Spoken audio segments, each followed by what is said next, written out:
abonné leen ci suñu chaîne YouTube ngir jot saa su ne ay xibaar yu wér te wóor aju ci réew mi ak ci bitim réew. Président de la République, Bassirou Diomaye Diakhar Faye, veuillez lever la main droite et prononcer la formule 17. Devant Dieu et devant la nation sénégalaise, je jure de remplir fidèlement la charge de président de la République du Sénégal, d'observer comme de faire observer scrupuleusement les dispositions de la Constitution et des lois, de consacrer toutes mes forces à défendre les institutions constitutionnelles, l'intégrité du territoire, l'indépendance nationale et de ne ménager enfin aucun effort pour la réalisation de l'unité africaine. Je vous remercie.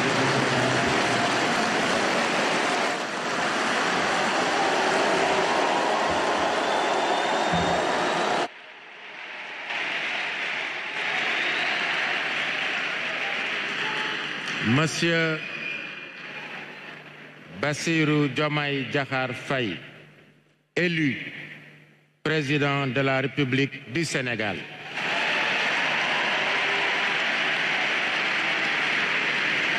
Le Conseil constitutionnel vous donne acte de votre serment et vous installe dans vos fonctions. Le Conseil constitutionnel dit que du tout, il sera dressé procès-verbal conformément à la loi. Monsieur le Président de la République, plus rien n'étant à l'ordre du jour, l'audience est levée et nous sollicitons qu'il vous plaise permettre au Conseil de s'approcher de vous. L'audience est levée.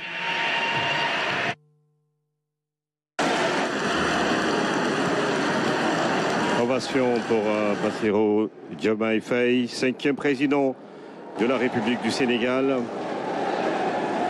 Le Conseil constitutionnel vient donc de l'installer dans ses nouvelles fonctions. Il sera le garant de la Constitution, président de la République, chef de l'État du Sénégal. Et il devra justement, comme l'a rappelé le président du Conseil constitutionnel,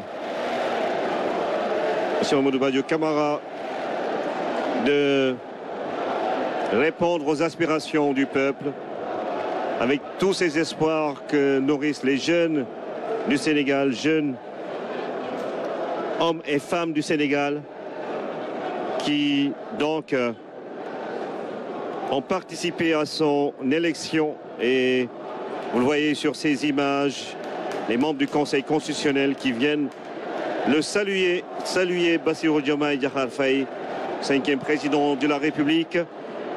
Dans son discours, le président du Conseil constitutionnel lui a donné 3 conseils.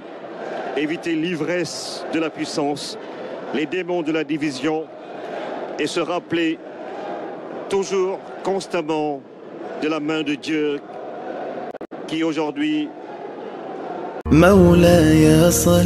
10e édition Prophet Muhammad Day in America, samedi le 20 avril 2024 ci New York. ngën ji mbindeef yonent yàlla Muhammad sallallahu alayhi wa sallam ci bisu ñaar fukki fan ci weeru avril la gane si woon àdduna ci calendrier bi ànd ak jant bi. bis boobee le Islamic Cultural Foundation of America ci njiital imam Mohamed Sakho ak mboolem jullit yi di amal at mu jot ñaar fukki fan ci weeru avril ci New York muy bésub gën ji mbindeef yonent bi sallallahu alayhi wa sallam di bésub jullit yépp di ci woo jullit yépp di ci woo autorité étatique yi di ci woo diplomate yi di ci woo mboolem daayira yi di ci woo association yi ak mboolem communauté religieuse yi nekk ci États-Unis d'Amérique. Prophet Muhammad Day in America ñaar fukki fan ci weeru avril ci New York 740 Delafield Avenue Staten Island New York. na ñëpp daje ci adresse bi ngir seen bépp ité bokk ci gàmmuk Seydina Mohamed woo leen imam Mohamed Sakho ci 347 596 2036 wala ngeen woo Adja Sali Sarr ci 917